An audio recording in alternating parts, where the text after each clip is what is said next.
They're all relative stuff.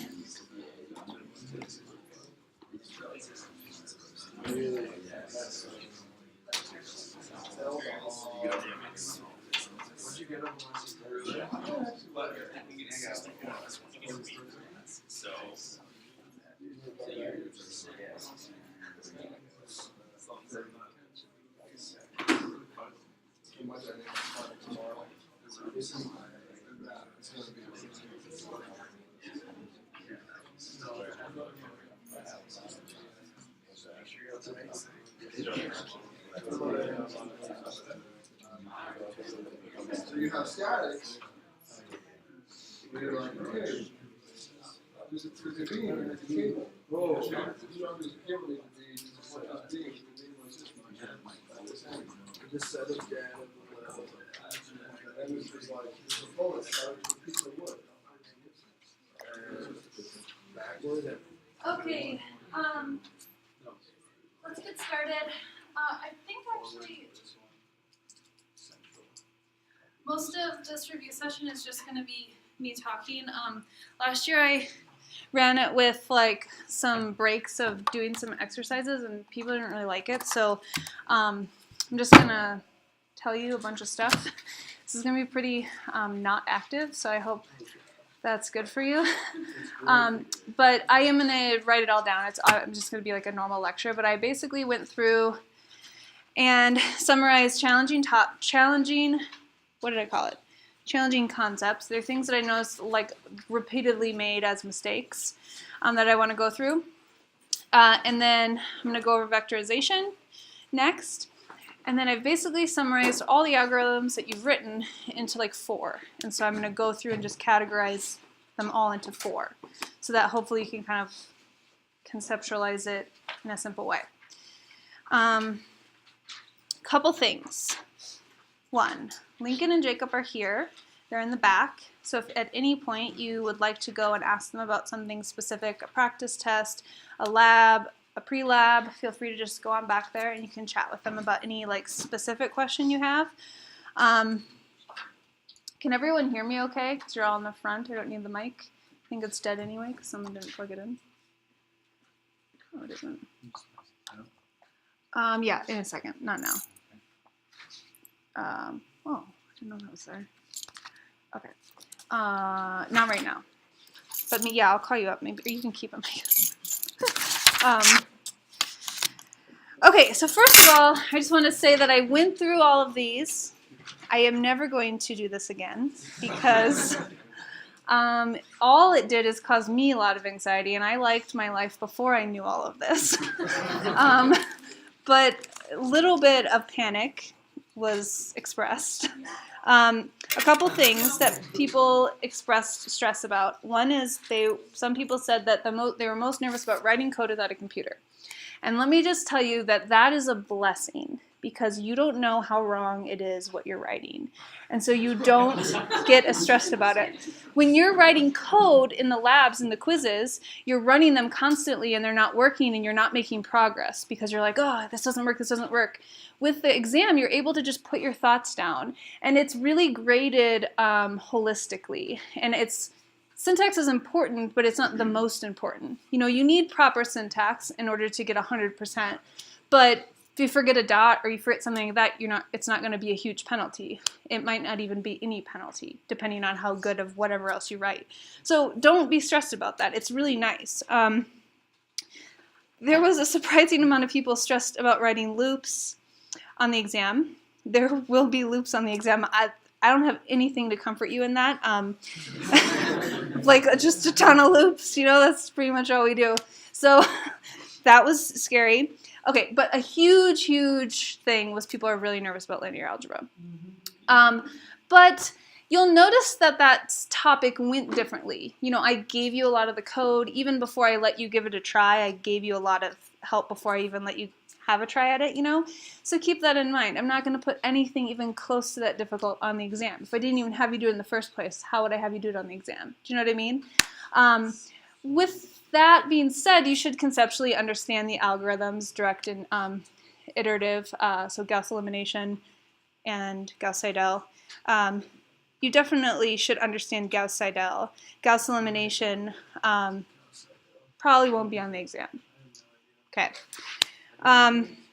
There was some concern about vectorization, which we'll cover. There are some concerns about debugging. My tip for you on that is that I have shown you a debugging question almost every week in lecture, so you should go back and review all of those. There's really no more than what I've shown you.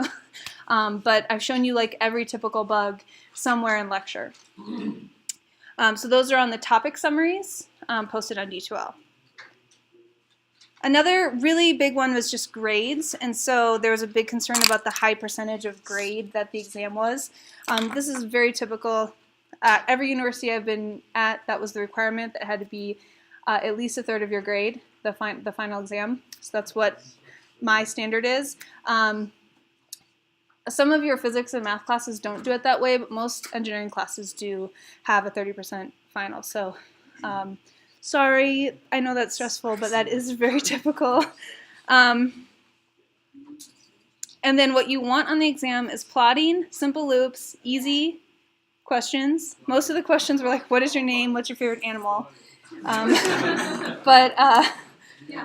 Thank you for those ideas. Actually, someone gave a really good question that I might put on there. Who is this someone? Yeah, who is this? He's not here. So. Okay. I know, yeah. Okay, so let's get started. I'm going to start with the challenging concepts. So the first thing that I wanted to make sure that you think about is the dot, the dreaded dot. So it's the operators power, multiplication, division, and a lot of the labs you've known that you have to put the dot there for it to work. But I want you to actually know why you need the dot there and when you need the dot there, not just putting dots everywhere, right? So I want you to understand the difference between the dot operators and the operators without a dot. So I'm going to give you an example of how these work. Oops. So I'm going to give you some arrays. So I have an A and a B, which are the same size, and then a C, which is a 3 by 3. If anyone is bothering you in this class, just feel free to, let them know.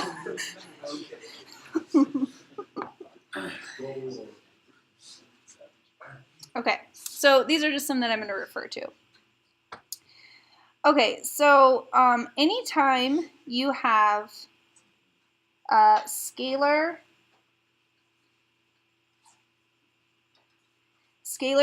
operations, so that's anytime you're operating a scalar on a scalar. So a scalar is one number, or a scalar vector operation. Then you don't need the dot.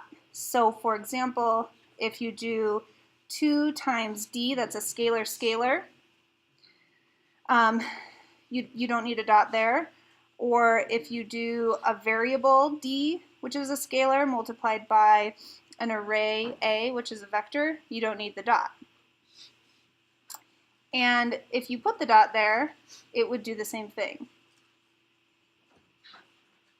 So the dot doesn't hurt anything. The dot will work just as good if you're doing operations that are scalar, or scalar vector.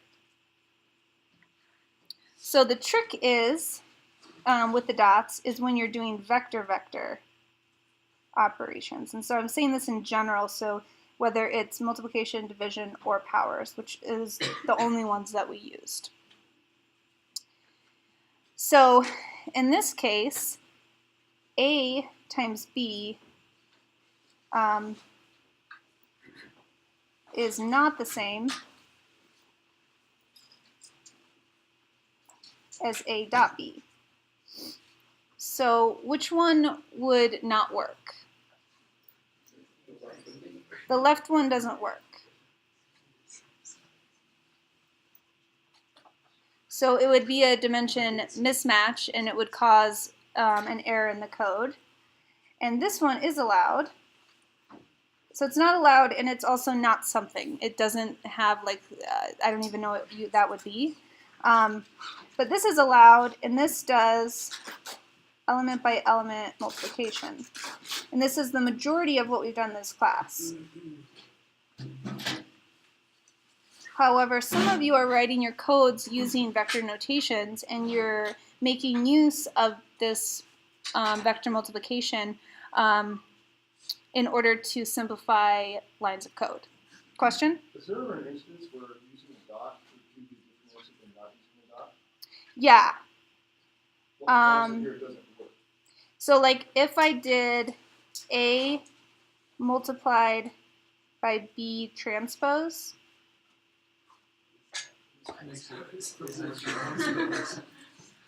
you know what a transpose is.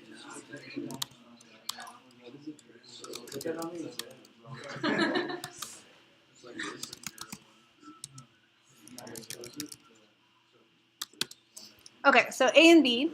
If I do B transpose, it's just going to turn the row into a vector. So if it's a whole array, it's going to take all your rows and make them into all columns. So if I did A times B transpose, there wouldn't be an error, and it would take and do matrix multiplication. So it would take the first element of A, multiply it by the first element of B, and add on the second element of A, multiply it by the second element of B, and then the third too. And they would add them all up, so that's why it's one number. So it's like when you did the linear algebra multiplication, it's that kind of thing. If I did A dot, I don't know if this is, yeah, it does actually cause a problem. But if you did A dot B, then you would have element by element multiplication. So is there a case where you could ever do both? I don't think so. A 2 by 2. Oh, a 2 by 2 you could. If they were 2 by 2s, same size, then you could. Right? Is everyone following me? So if you did a 2 by 2A. Wait, you haven't been able to see any of this? Oh, what did you? Okay, good, because what I just said didn't make sense anyway. So A times B. So if you have a 2 by 2, if I did A times B, that would do matrix algebra. So it would take this row and multiply it by this column, this row multiplied by the second column, second row, first column, second row, first column. That's what A dot B does, or A times B. A dot times B is going to take each element and multiply them. So it's going to multiply elements 1 and 1 together, 2 and 2 together, 3 and 3 together, 4 and 4 together. Totally, totally different things. So I guess it would only be 2 square matrices would be where that would be the same. That's a good test question, actually. I'm going to say that all the time. It's just a joke. It's very serious, Joe. Okay, so the only time that we used matrix algebra purposely, other than if you're trying to like fancy your code up a little bit, was for linear algebra. So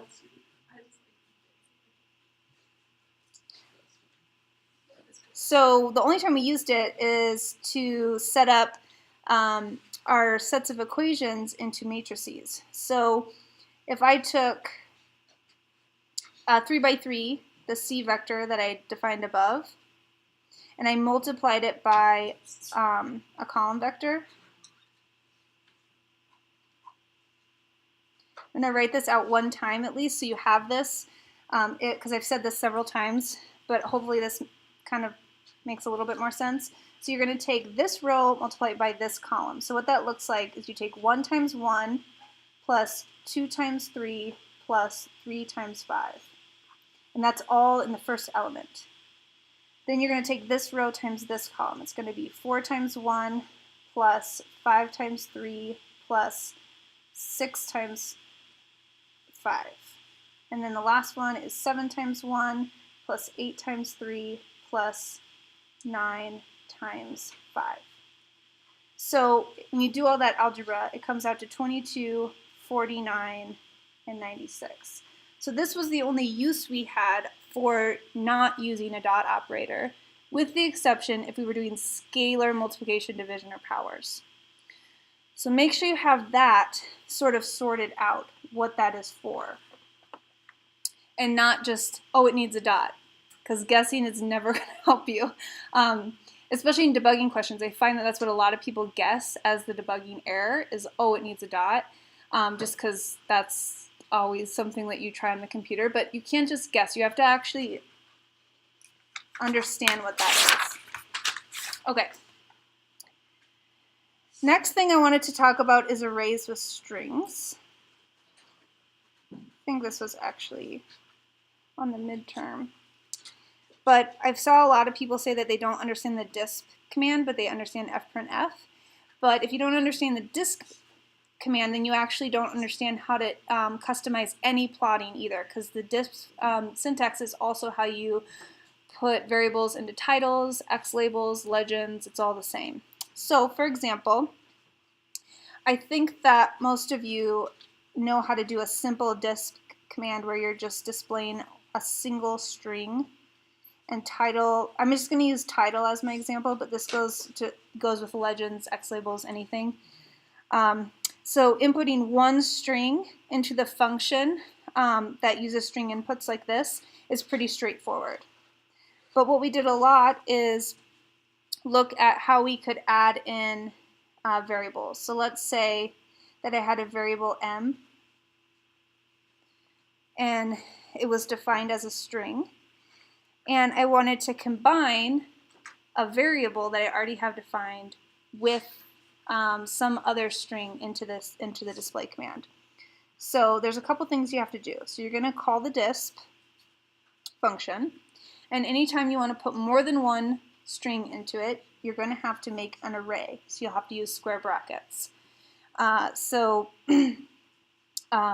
I just wanted to display m, or if I just want to display hi, I don't need the brackets. But if I want to combine them and put hi space Shannon and concatenate them into a single string, you have to place them in an array, which basically tells the function disp, I'm putting these strings together and then I'm giving them to you. Otherwise, it thinks you're giving them two different things, which isn't allowed by the functionality of disp. And the title works the same way, and you guys actually did this in a lot of labs where you had to input a variable into the title, and it's the exact same syntax.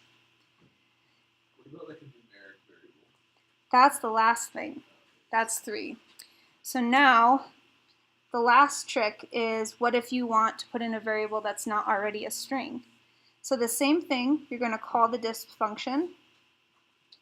You're going to use parentheses to tell it that you're accessing the function. You need the brackets to tell it that you are going to give it more than one thing. And then I'm going to start with the first part of my string, which I'm now going to say n equals as the first part of the string. And then I can't just put n in. I need to do num to str of n, because n is not the same data type as n equals, the string. And so this function, num to str, converts it into a string. And it's the same exact thing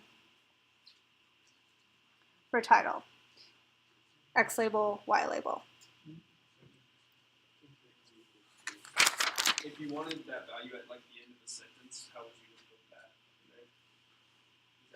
Same thing. You can rearrange the order of the arrays. You can combine the you want this variable at the end of a. Yeah. It's like in the middle of the sentence. Oh, in the middle of a sentence. Yeah. So you could say n equals num to str of n. This was on the midterm too, right? Then you can continue and add another string. And then you could continue and add another. Yeah. They just all get grouped together. They just need that bracket. Any other questions about that?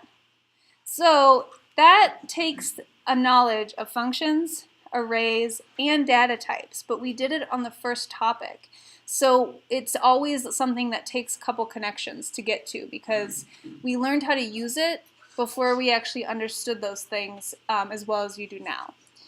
The next thing I wanted to talk about is pre-allocating memory, because another thing that I find a lot of people doing is just memorizing the fact that you have to pre-allocate memory, but not actually understanding what that means. And so they actually incorrectly pre-allocate memory to the point where it's actually not pre-allocating memory at all. So I'm going to show you the two mistakes that I see people doing with this. So what I'm going to do is write out a derivative algorithm. And so I'm going to create some data,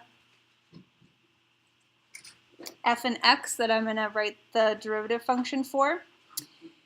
And then I'm going to show you how to do it correctly. Should I do it that way? Sure. And then I'll show you the incorrect way. So to correctly pre-allocate an array to fill in a derivative of, you're going to use the zeros function. And then what I like to do is use the size function inside zeros, because then it's always exactly the same size. I would say the other mistake I often see is that people will do zeros and then they'll do length of x. Does anyone know what that does? Yeah, it'll do, like if this is 10, it'll do a 10 by 10, and then you'll have a bunch of zeros that don't make sense. The other thing I see people doing a lot is zeros, 1 colon, length of x. Does anyone know what that does? Yeah, it creates a 1 by 2 by 3 by 4 by 5 by 6 by 7 by 8 by 9 by 10 array. It doesn't create a 1 by 10, which is what you want. Does that make sense? So this needs to be a comma, or you can just use the size function. So I'm going to use a central derivative to define the derivatives at all these points. So I'm going to create a for loop that runs through all the interior points. So I'm going to skip the first point and the last point because I can't define those using the central derivative. And so I'm just going to write out the central derivative, which is going to use the 2 points on either side of the I, and then it's going to divide by 2 delta x. So that's a central derivative. And then I'm going to fill in the 2 endpoints with one-sided differences, if you remember that. So I'm going to define the first point using just the point in front of it, and then I'm going to define the last point by using itself and the point behind it, which you've all seen before. Now the trick is, especially using the end function, or the end, what would you call that? It's like it's a variable, I guess you would call it. It's like this intrinsic variable that's always available to access the last point of an array. But if you didn't pre-allocate df dx, it would not know what end is. So you couldn't even use that. You'd have to use length of x here, which I really dislike using. End is such a clean way to access the last element, but it can only be used if you pre-allocate. So let's just talk about 2 ways to not pre-allocate arrays. So the first thing I see people doing is just setting an array equal to or a variable equal to 0. So that doesn't pre-allocate anything other than one element that will eventually get reallocated as soon as the loop starts. So pre-allocation, what it does is it says, I'm going to use 10 spots in memory. Is that even the size of this? Oh, it is. So I'm going to use 10 spots in memory for this array. So computer, I'm MATLAB, please give me 10 spots. And then it designates 10 spots, and then when the loop fills in 0.2, 0.3, 0.4, and then 1, and then end, it goes to the spots it already pre-allocated. This would do nothing. It would just recreate an array every time. The other thing that I've seen a lot is setting it equal to an empty array. also doesn't do anything because it will just reallocate each of those spots later. Why do we set up an empty array? Does anyone know the one time that we're doing that? Yes, we did do it for the binning algorithm. So why did we do it for the binning algorithm? It's when you don't know how many values the array will have. So with binning, you were counting, but you don't know how many, otherwise you wouldn't need to bin, right?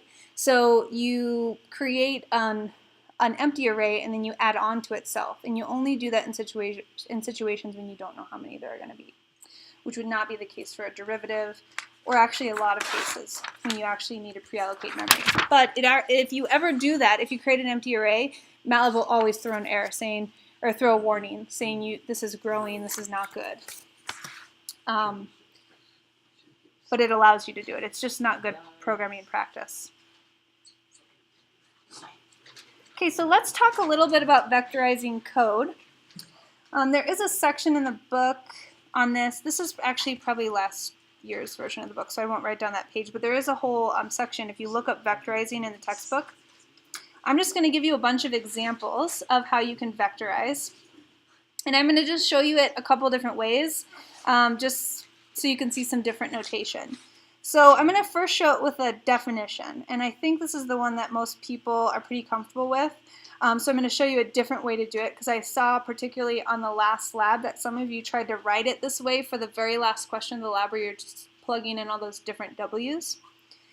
So what I'm going to do is I'm going to create a counter I, but then for my loop I'm going to use a different index. I'm going to use t for my index of my for loop. And I'm not going to just do integers. I'm going to just do an array that goes from 0 to 10 with a step size of 0.1. So this is an unusual use of a for loop that we don't typically see. But remember, a for loop can have any array in it. It doesn't matter. We just typically always use integers counting up.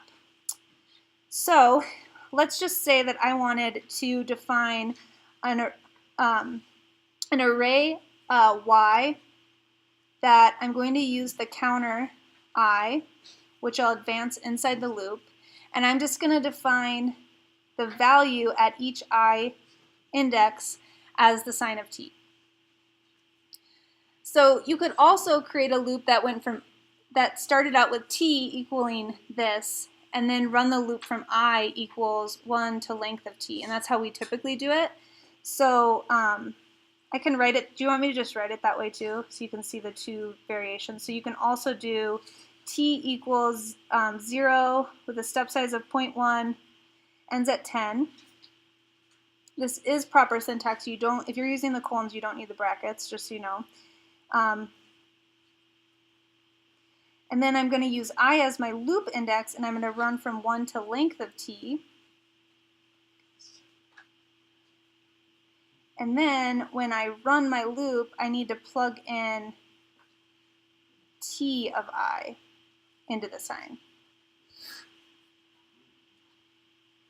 So I feel like the second one is how most people write these loops, but the first one is also a perfectly fine way to do it. So on the left-hand side of this paper, I'm going to write out loops, and then on the right-hand side, I'm going to vectorize them. So both of these options can be rewritten in this vector form.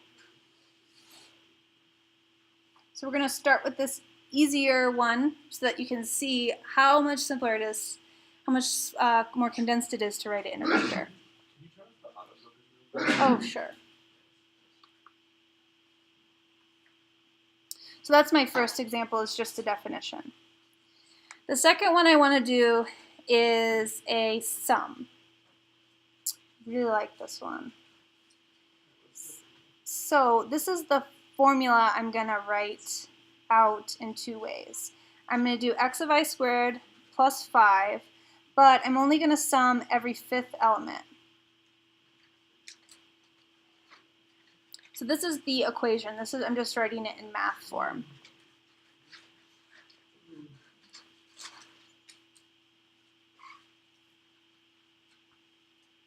Okay, so I'm going to write out the loop so you can see what it looks like. And all this sum does is it takes an array. So for example, I'll write out an X array. 1, 2, 10,000. And what it's going to do with this array is it's going to take every fifth element, square it, and add 5, and then sum them all up. Okay? That's what I'm trying to write the algorithm for. So what I'm going to do is write 2 loops. One that calculates this at every fifth element, and then I'm going to write a second loop that sums them. Okay? So let's start with the first one, writing out this at every fifth element. So I'm going to write my sum end. And I'm writing end because there's going to be multiple elements. And I'm going to pre-allocate it with zeros.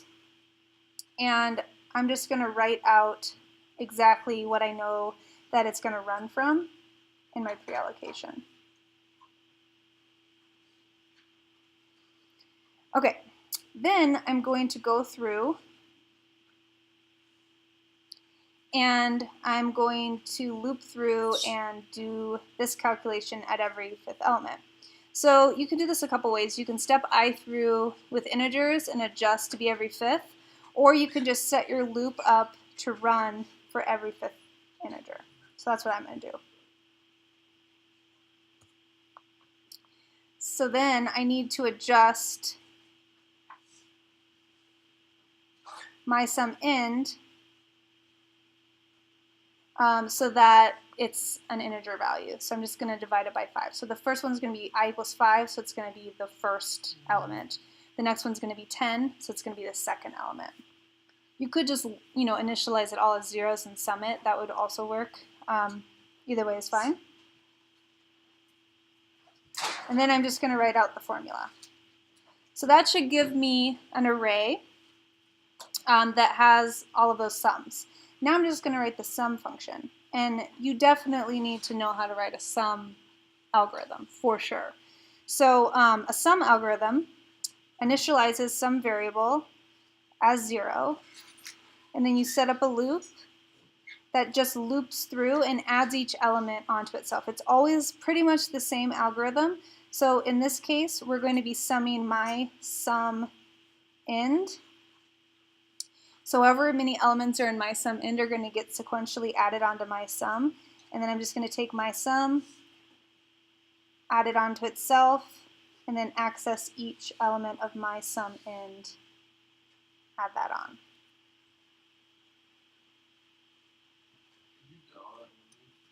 Yes, you could do that all in one loop. Yeah. So on that first loop, why, when you're using zeros, why doesn't that give the multi-dimensional array that you're talking about? Oh, I forgot the word size. Thank you. I forgot the word size here. Thank you. Yeah, it's the size of 5 colon 5 colon length of x. Any other questions? So I purposely wrote this as long as possible, but probably practically how long a lot of you would write it. It's like at this level of, like where a lot of us are with programming, this is maybe how we would think about it. But I wanted to show you how it can be written in one line. So to write it in one line, this is how you do it. I'm going to write it down here because it's kind of a long line. So the first thing you're going to do is you're going to take that x and you're going to access the elements from 5 to length of x with a step size of 5. So that's accessing the ones that you need to sum. You're going to do a dot power to square each of those elements, add 5 to each of those squares, and then sum them all up using the sum function. So are we going to be able to choose which one we want to do? I'll have a section where this is a difficult one. This is a pretty difficult because it's a lot of different things. I just like it because it shows you powers, sums, accessing all in one. I wouldn't do that all in one question, but I'm going to have you do this. So like links and vectorization. Yeah, I'll give you one of them and I want you to write it the other way. Yeah. And I'm doing a type of each of them right now. So there's no more than what I'm showing you. So summing is a good one. Defining is a good one. Any sort of multiplication, division, or powers is a good one. But does this make sense? This is what I was saying that everyone's like, why did we ever do loops? Because like you can write it in one line. This is very difficult to conceptualize, doing this all at once. It's pretty tricky. Did you go through that line? It's kind of like left to right? This one again? Yeah. You can't really go left to right. That's confusing. But I can go middle out. So the first thing you do is you take the X array and you access every 5. Do you see how it's accessing every 5 with 5 colon 5 length of X? Then it's dot squaring. So it's squaring every element. It's adding 5 to each squared element. And then it's summing all of them up. So it's confusing because it's doing a lot of things at once, which is the whole point of vectorization. So when you add the 5 on there, it's assuming that it wants you to do that every time. Yes. Okay. Yeah, if you add a scalar to a vector, it adds a scalar to each element of the vector. That's right. Any other questions? Okay, let me show you another one. I think there's another one of these in your practice test. But this is a really typical algorithm that we write, which is a find algorithm. So let's say that you have an array D.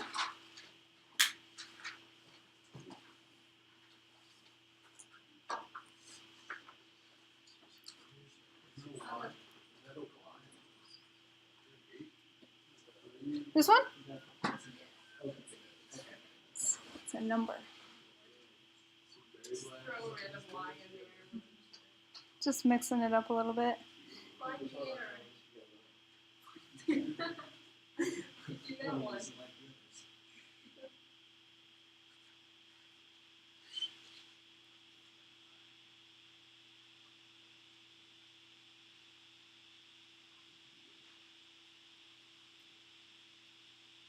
So I'm going to talk a lot more about the find algorithm when I talk about the 4 algorithms that we've used. But I want to show you this vectorized and with loops. So I want you to take this array D, and I just want you to find the values in the array that are less than 5 or greater than 9. And then I want you to save those values to another array D, C-O-N-D. I just called it that because it's like the D that meets the condition. So this is a case where we don't know, before we write the loop, we don't know how many elements will be in D underscore CND, C-O-N-D. So this is a case where we're going to need to pre-allocate with an empty array. I mean, that's one way to do it. This is not the only way to do this. So how do we write a loop that can go through and find these? We need a loop.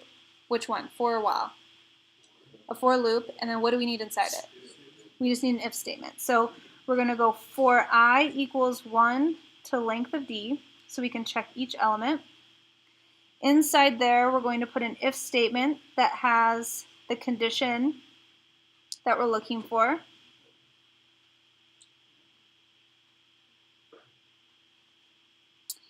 And then this is where we are going to take that empty array and add on to itself each element that satisfies that if statement. When do you need the 2 lines for the and? You can actually use either here, but it's when you're doing comparisons of entire vectors is when it matters. But we've never done that. We've always done single numbers, so you can use either. We didn't do anything with that. You're comparing to like D or something? Right. Like you wanted to compare the entire vector to an entire another vector. I actually always forget even which one of those does that, the single or the double. Yeah, what is that? Like third last before the ends. So this takes that empty array and it's going to add on the element of D, if this is true, onto the empty array. And that way each time it adds the next. Is that what you're talking about, this line? Yeah, but like, what is that? What is the D condition coming to you by? Those two just Yeah. Why is that? Why is it like? Oh, so if I just did like this, d cond equals d of I. Yeah. So this would create a variable d cond, and it would always be replaced with d of I. So by the end of the loop, it would just hold the last time that it was met that condition. What's the D? So this adds it onto itself. Like how so? Like what's the matrix looking like? Okay, so the first time the loop runs, is this true? Does the first element meet the condition? Yeah. It does. So the first time the loop runs, I'm actually asking you because I don't want to figure it out. Okay. So the first time d cond will equal 2. Because this was empty and it's going to add 2 onto an empty array, so now it's just going to be an array with 2. Now the next time, 8 does not satisfy the condition, right? So it'll skip that. 9 doesn't satisfy it, but 1 does. So on I equals 4, d cond will now equal 2, 4. So it doesn't give you the location of it, it just gives you No, and I'll show you that when we go over the find command, how you save the index. Number 2, 1. Yes. Stop. Yeah, 2, 1. And you can keep going, and it'll just keep growing. It adds that whole like vector to itself. Or It takes the vector and it adds the next number onto the entire vector. It's actually horrible programming practice. Any real programmer would not think this was a good way to do it, but the alternative would be to pre-allocate with zeros and then remove the zeros, pre-allocate with nands and then remove the nands, and I find that that's just an unnecessary step where this just adds on. That's why MATLAB actually will show, it shows an error. So let's write this vectorized. So the vectorized version of this is actually what we did in topic 4. We only used vectorized notation when we first learned logicals. So all you do is you access, or you apply the logical to the array. So I'm taking the array D, applying a relational condition, a logical, and another relational condition. Does anyone remember what this produces? it's going to put a 1 and a 0. Ones and zeros. So however big D is, it's going to put ones and zeros. Ones for when this is true, zeros for when it's not. And then you're going to take that whole thing, plug it back into D, and that will give you only the values of when D was when there were ones of D. So super quick way of doing it. You can also do this in with the find command. Same thing, but just put find of this of D. That will do the same thing. But lots of you don't use this or find, even though you could have in lots of labs. You've always written these loops. Some of you do, though. But you can do it either way. It's a trap. Some people use them all the time. Is vectorized normally always less computational power? Yes, always. That's why you do it. So this would take 10 times as long as this. 1, 2, 3, 4, 5, 6, 7, 8, 9 times as long as this. Because doing it one at a time, this is doing it all at once. So you always want to vectorize your code when you're writing big codes, because it's a significant difference. How many flops are we talking? I mean, that would be just, well, That's a lot more. well, if you're doing a multiplication, that would be 1 flop. Oh, is that? Yeah, what is that? A flop is a multiplication, a division, a subtraction, addition. It means floating point operation, an operation on a floating point number. Does that give you the exact same answer as the one? Yes, these two things, that's what I'm showing you each time. The two different ways I'm showing you does exactly the same thing. That's why I said what the H is vectorization. This is vectorization. It's like you knew it, but you didn't know that that's what it was called or that they did the same thing. Some people. So let's do one last one.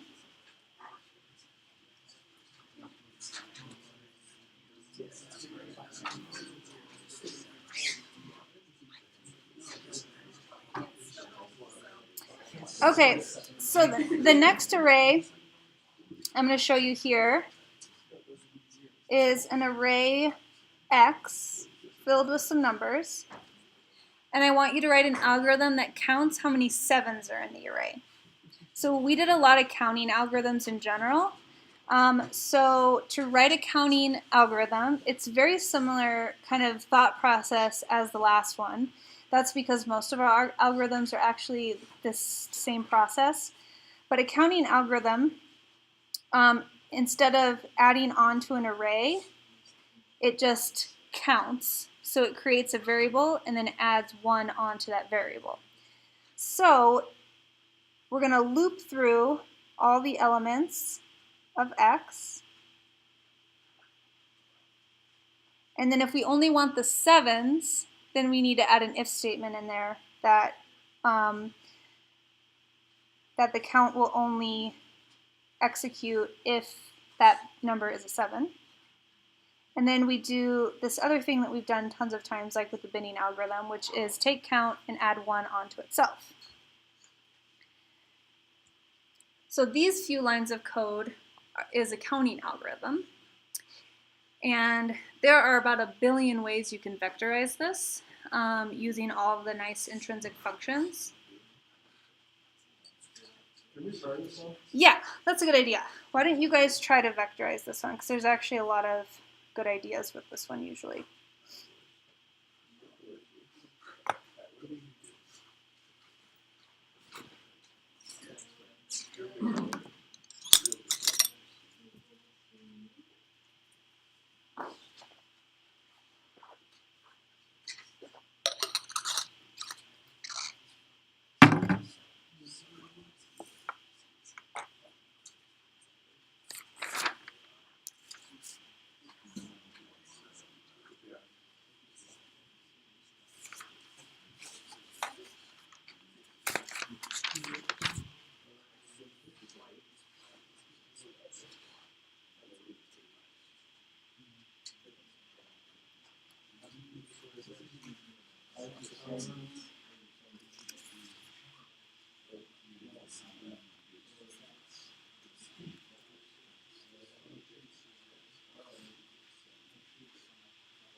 So does anyone have any ideas?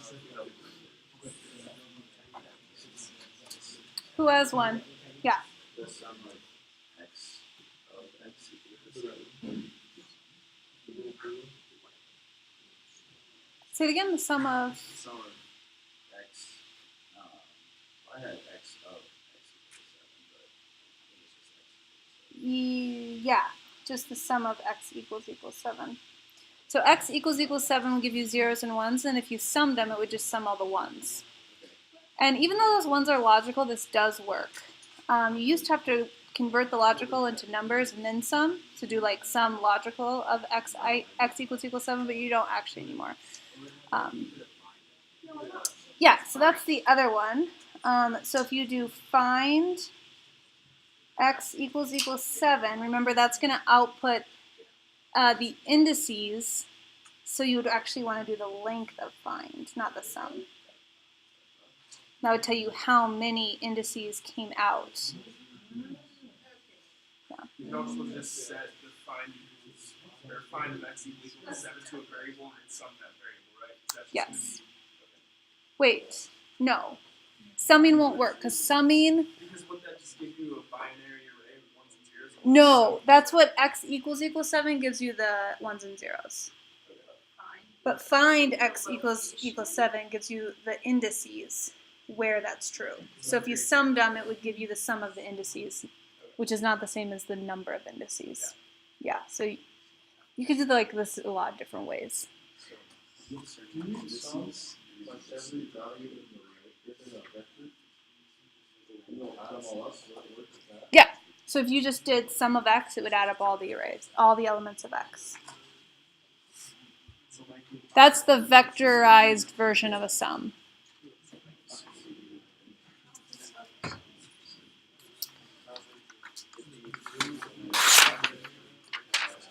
Okay, any other questions, thoughts?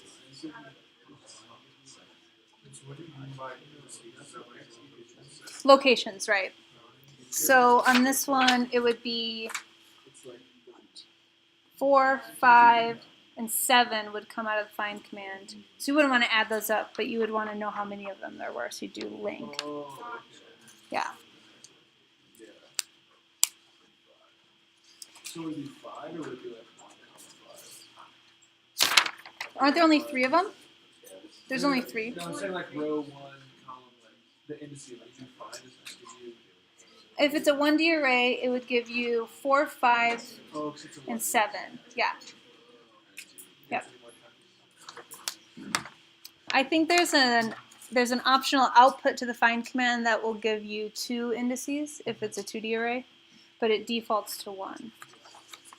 Definitely will not ask you questions like that. You would need to look up stuff like that, you know, and how to use the intrinsic functions. Just default stuff. If you have the 3x3 and use, let's say it's an x, and you use x of 4, does it go to the 4th value?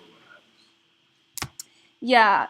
Oh my gosh, you guys. This whole time I haven't been recording that because I was shifted over.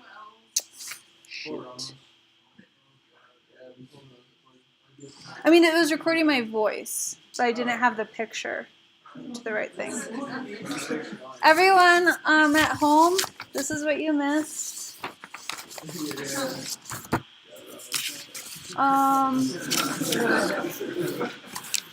Thomas, I'm really sorry. Okay, I'm just gonna put this on here for the video. Let's go, baby! We did all this. You heard about it. This is what we did. Then we did all of this. We did this too. Oh, these are different orders. Hold on. Restart. Okay, we did this. I'm just going to show them all. Maybe I'll just start the video right here. Challenging concepts. Dot operator. Do you guys like listening to this? Then we did arrays with strings. That was number 2. Then we did pre-allocating. Then we did lots of vectorizing codes. We could actually just...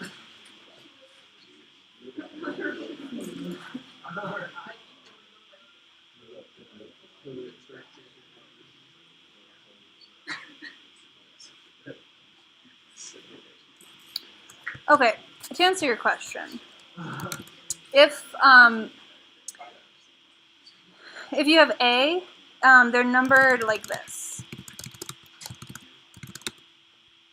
So you go down the column. So 1, 2, 3, 4. Sort of unusual. Not what you would think, actually. Okay, I'm going to move on now and talk about, this is number 6 because I'm skipping 5. We'll do it at the end.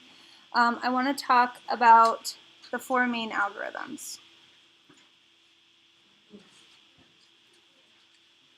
This is something that I would literally cry if you came to me and was like, I figured out that there's only 6 algorithms that we did in this class. But instead I'm just did it for you and I'm going to tell you about it. But it's not like literally true, but you can categorize them this way.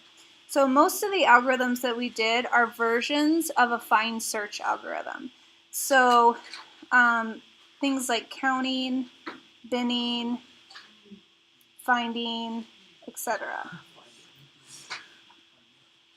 And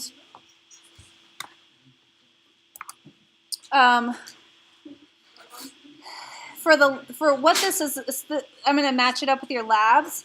This goes with linear interpolation. This is one of those. Binning, which was in that STAR lab. Finding, which was labs 4 and 5. We did a bunch of filtering. I can't remember if we did those in labs or in quizzes. I think maybe both. And then we did a max algorithm. And they were pretty much all the same. So what these do is they have the same structure. So I'm going to create 2 arrays, x and a y. Oops. And then the y, and they're the same size.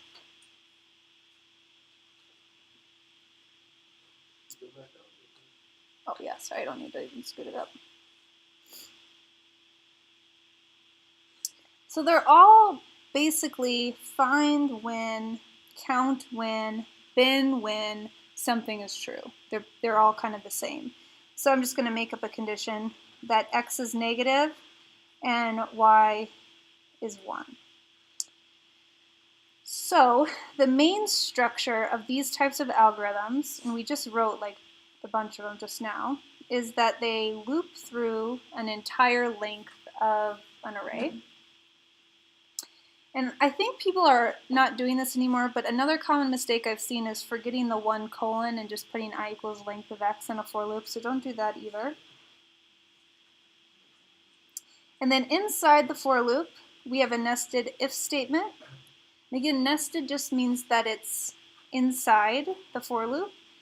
And we're just going to write out the condition using logical and relational operators.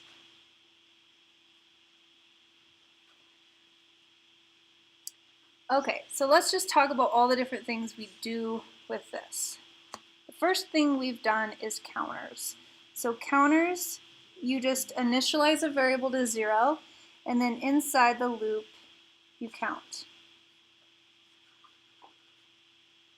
And that's same with binning and counting. Binning just usually does it for more than one condition, like you're counting a bunch of different things that basically categorize every element in the array.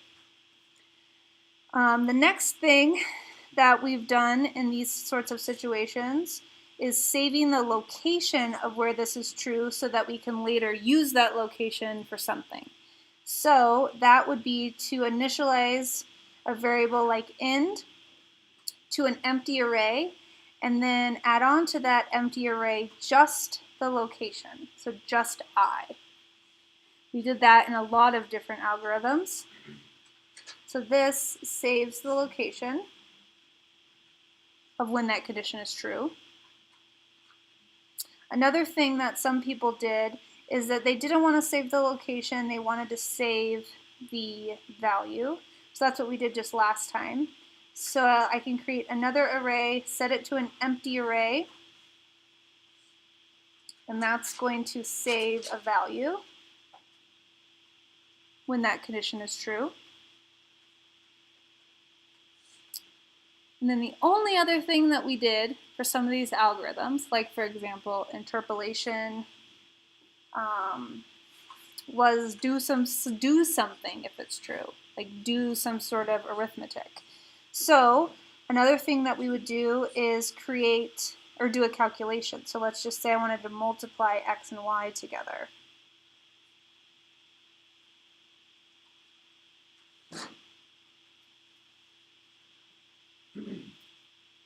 Which is exactly what interpolation is. The window algorithm is just a find algorithm. And then the linear interpolation happens only when you found the 2 points.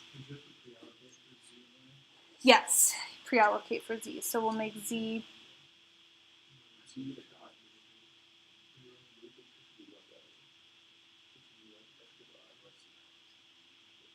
Yeah, you don't need a dot here because I'm accessing elements of x and y, so they'll always be scalars. Typically, in a loop, you hardly ever need a dot there. Do you have another question?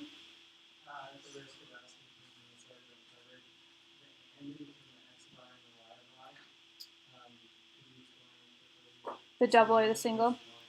Yeah, basically you don't have to worry about that. We never did the difference. We never talked about the difference. You can always use either for what we're doing. But the difference is that one of them, I don't even remember which one, compares vectors. Like if you want to compare an entire vector with an entire another vector. So it's only true if every element is true. Any other questions? So that was the first one. Like that covers a lot of the things, right? And if you think about it this way, it's not so daunting because it's really all the same thing. Another algorithm that we used several times is the sum. The sum algorithm, which I already wrote, I guess.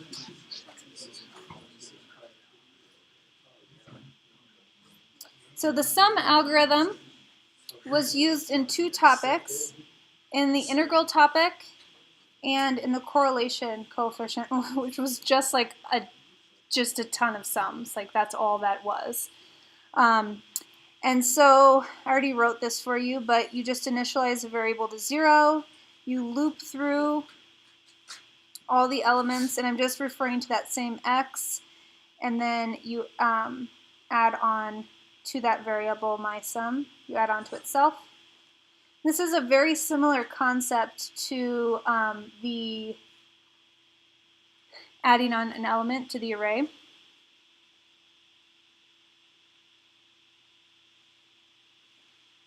So that is another one.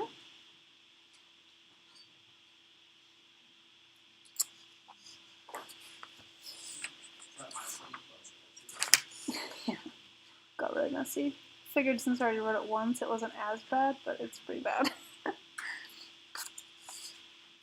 Okay, the other one that I couldn't really categorize into a different one is differences. So we only did it in the derivatives, but we used it for other topics like optimization. But you can't really categorize a derivative as anything else. But a derivative algorithm is the same thing. So if I differentiate x that I have above,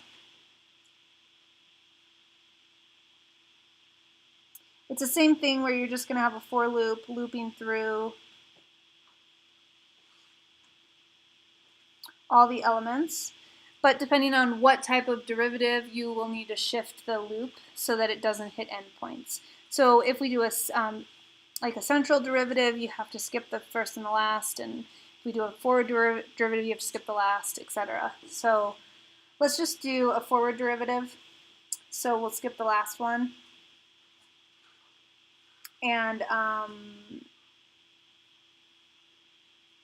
this one is different just because it's accessing elements outside of the element that it's at. And that's kind of a different concept than any of the other algorithms. I guess it's sort of a combination of interpolation, though, because you do that with interpolation too. The h is the step size. So I just made it up because I'm differentiating x. Laura, did you have a question? Okay. Okay, and then the last algorithm that we did, the last type of algorithm, I should say, is what I'm calling an error loop. So this is what I would categorize optimization, Gauss-Seidel, and we did that. Oh, that wasn't one actually. So that's actually it. We did something similar to this with, do you remember that thermal problem where it was asking for those two temperatures? That was like lab 5B. That's like sort of similar to this because it's a while loop, but not really the same algorithm. That one was so simple that I don't really think it's like it doesn't really, that was just like your first while loop. So anyway, this type of loop just runs until some error is reduced enough. So it's always a while loop that has a condition that's checked inside the while loop. A bunch of stuff happens, and then the condition is updated, and then it's checked again the next time the loop runs. And this is a very typical algorithm used in a lot of applications in engineering, and you've written 2 different things where you use this. And then we did that other while loop with the temperature. Did we do any other while loops? I can't really think of any off the top of my head. I think I had you do one on the exam though. Like run this loop until it's not 5 anymore. Wasn't that on the exam? Which is like a really stupid application of a while loop. Like this is a really great one, but we hadn't got there yet, you know what I mean? But like that's also one. So that's it, guys. Just those 4 really. And I know you're like, where did Gauss elimination go into place? Gauss elimination is actually a combination. It's a sum, and it's sort of a combination of the find and really just a loop running through a for loop. It's just a for loop, really, is all it is, with a sum in it. But it just is a confusing one. But it actually isn't a specific algorithm like these 4 are, or types.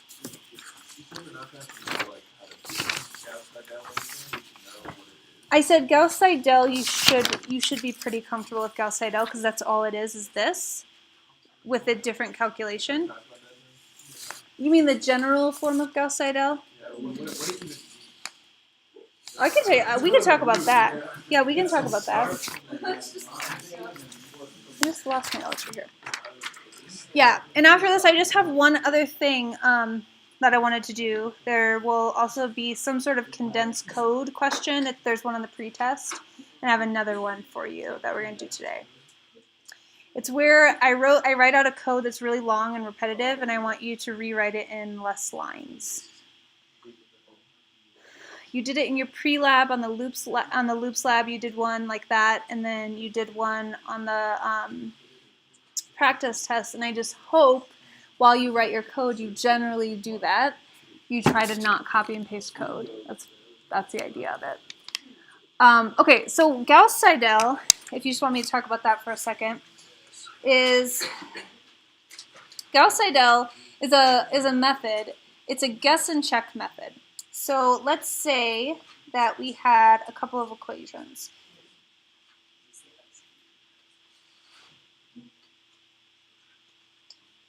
This set of equations I'm writing is random, so it's not probably a system of equations that's well suited to be solved. So don't try this at home.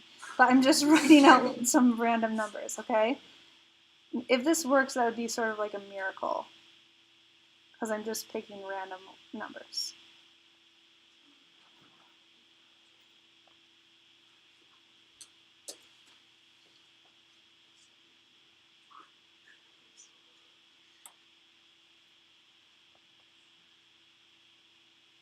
So Gauss-Seidel is a really straightforward method. What it says is, this is the basic of Gauss-Seidel. Guess an x, y, and z. Just guess any x, y, and z. Plug it into these 3 equations and check if the left-hand side equals the right-hand side. If it does, it's right. It's the solution to the system of equations.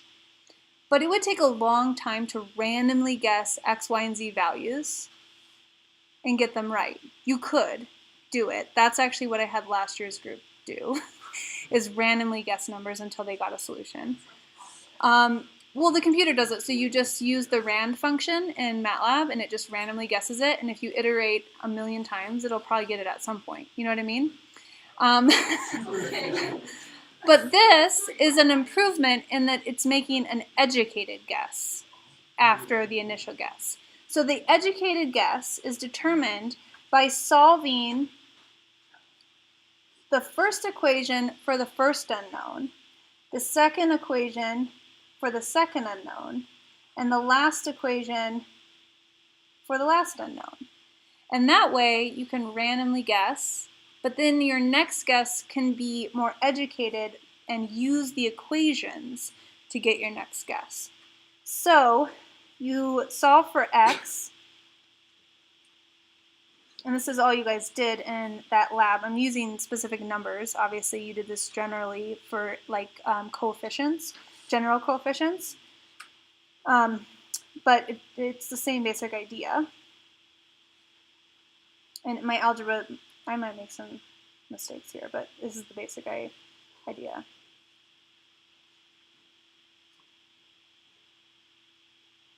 All right. Okay. So you solve for those, and that way you can guess and then have a better next guess. And you do that by just putting this in a while loop, and then you have a condition with an epsilon value, and that condition is set as just the difference between all of these and their old values. So before you update them up here, you're going to save the one from the previous iteration. So I didn't write this in using a vector X. I used specific variables, so I'm going to have 3 different variables. But you'll just want to take the latest guess, subtract off the guess from the last iteration, and you can take the absolute value, you can normalize it by the magnitude, but basically you want to keep doing it until this is small, this difference is small, and you can even just throw in a max, so it's the worst case scenario, instead of waiting until like all of them are small or one of them is small. But that's all it is. It's just a guess and check method, but you use a better guess the next time. So to get this loop starting, you will need to guess all of these values. So what we often did is guessed 0 to get this going. So I'm going to start off with 0. 0 isn't a solution to this. It's pretty easy to see, because it would be 0 equals 7. So what it would do is you would plug in the 0 on the right-hand side. And so this first one would now be 7. Then the y would now be 7 over 3. The y would be 1/2, and the z would be 3 over 10 after I plugged in my 0 guess. So now the next iteration, x, y, and z, are 7 over 3, 1/2, and 3 over 10. Now it's going to plug those into the right-hand side and see if that works. And then if it doesn't, if it's not the same as the last one, it's going to keep repeating. And that's all Gauss-Seidel is. Does that help? Yeah, I think Matthias and I were talking about, so like the iterative method is, a lot of people don't like it because it doesn't work as nicely. Like, it often doesn't converge. You have to have a good guess sometimes for some matrices, like you saw in your lab. It doesn't work for the 8x8. And so it's a kind of a frustrating method because it doesn't work a lot. Yeah, lots flops. But it's the most practical method. It's what every modeling code uses. It does not use direct methods. Direct methods are more, they're easier to understand, but harder to program, and less practical. So I'm trying to decide if I should just focus on one or the other. They're kind of like equally disappointing. You know what I mean? But like linear algebra is like a really important topic, and I think what's important for you guys is that you understand that you can decompose a system of equations into matrices, and then you can use the / operator to solve. And then I hope what you understand from this class is that that is not an efficient way to solve that system of equations, and it couldn't be done in any real engineering problem. You could never do that. There's not enough computational power, but there's these other methods that are more complicated that can do that. And that's what I hope you can get out of this topic, and see how complicated linear algebra is to program, you know. Okay, so let's do the condensed code one. You guys just want to pass these around. I just printed it because it's kind of a lot to look at the screen.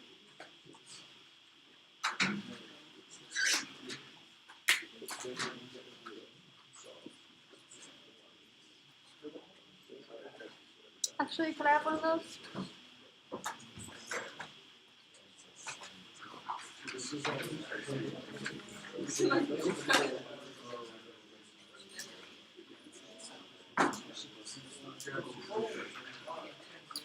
I think this is actually pretty similar to the one that you did on your pre-lab, but I think it'll probably be a lot easier now that you are looking back at it.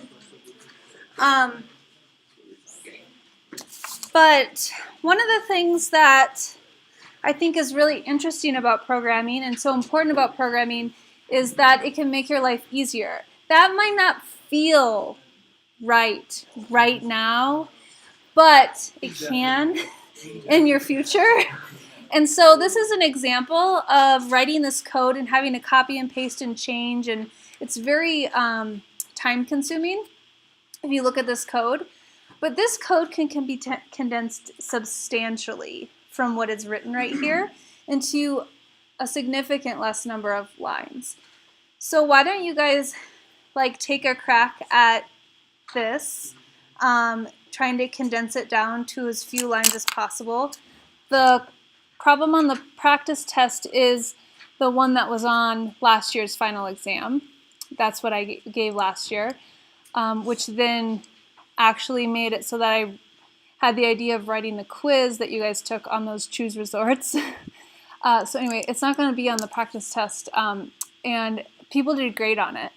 So the idea is thinking about what's repeating and then either throwing that repetition into a loop, into a function, or into both.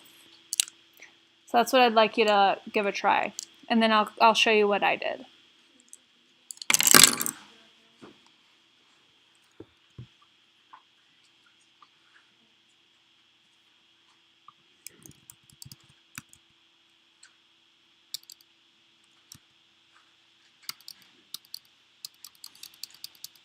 I wonder what I called that.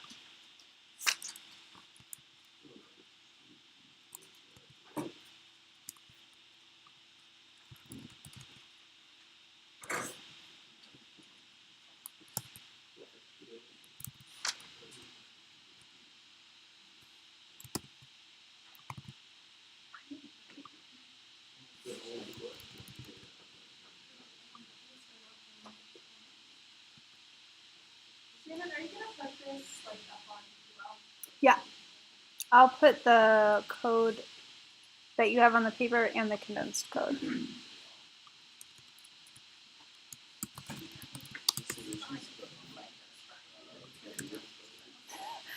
Yeah, no, not yet. I'm posting it after the review session.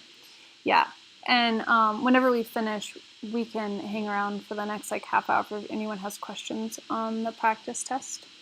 Yeah.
Or are we gonna go through these?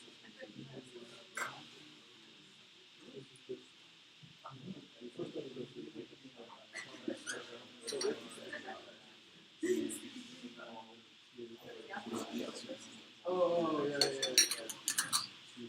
Oh, yeah, we can make all the signs. We have to make part of it.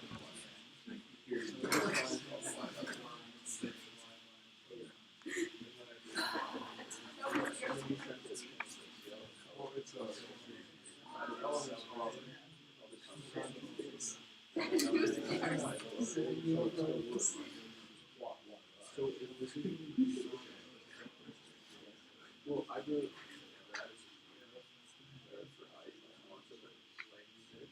Just to make this watch. Do you guys want to go through it now? Okay.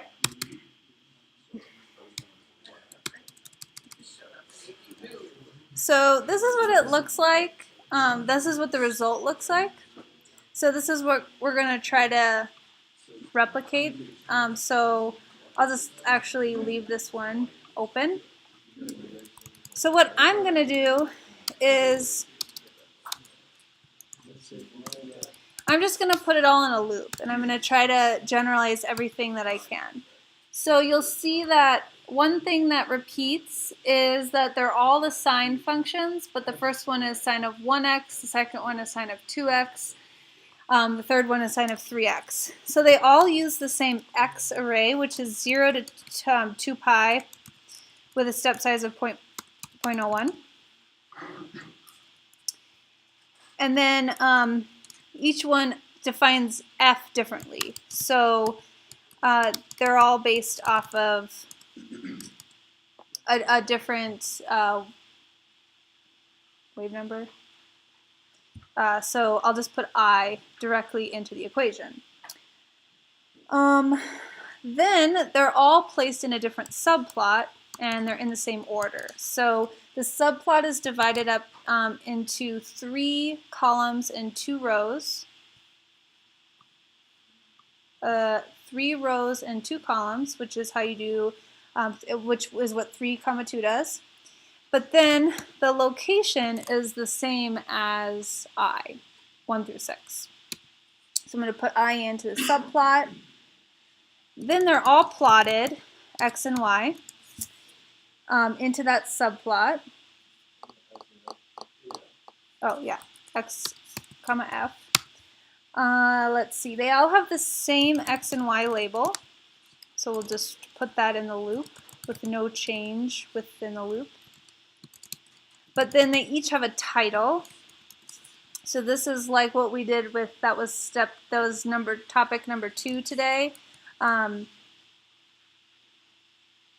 to mix strings, variables. You don't, because I just changes what the array f is. So for the first loop, this is sine of x. For the second loop, it's sine of 2x. Third loop is sine of 3x. But in all cases, you're plotting the entire array. You're not plotting a point by point. Yeah, the array is changing each time. Yeah. And so if we want to use the exact same title, I'm going to start off with sine parentheses. And then I'm going to add the I into that string. And then I'm going to complete the string with the last parentheses. And I think that does all 6 of them with the I put into the sine name.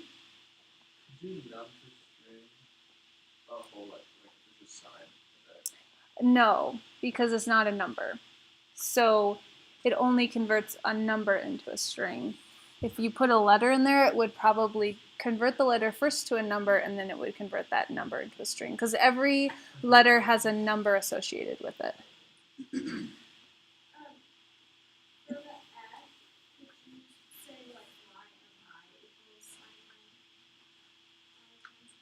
You could say y equals f, or sorry, y equals sine, and then use y.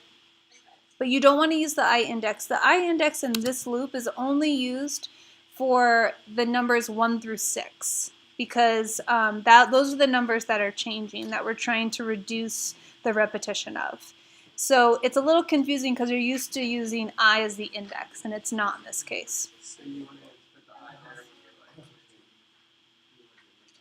Yeah, so if you look back at this, you'll notice that there's 1, 2, 3, 4, 5, 6. 1, 2, 3, 4, 5, 6. And it just shows up, that pattern shows up all over the place. So you're using the loop to reduce that pattern, the frequency of that pattern. So the last thing is that I changed the color for each plot. So to change the color, I'm going to create a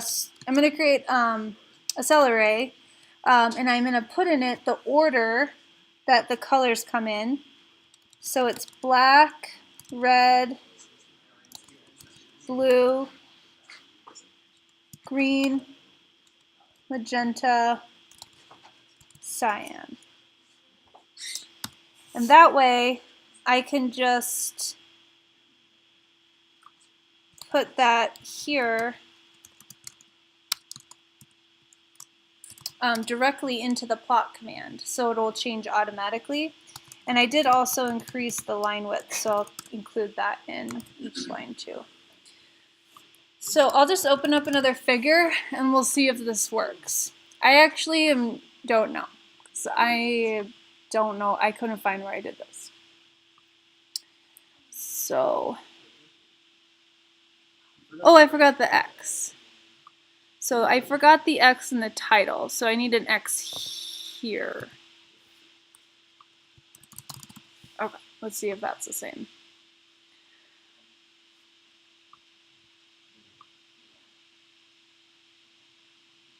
Oh, there's no 1 on that one.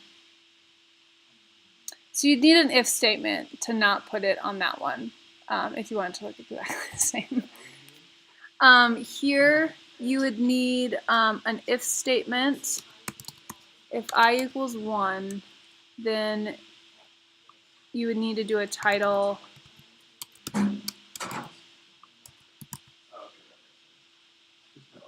Just no I. I don't remember doing that. That was annoying. I don't think I did that on your pre-lab. So now it's the same.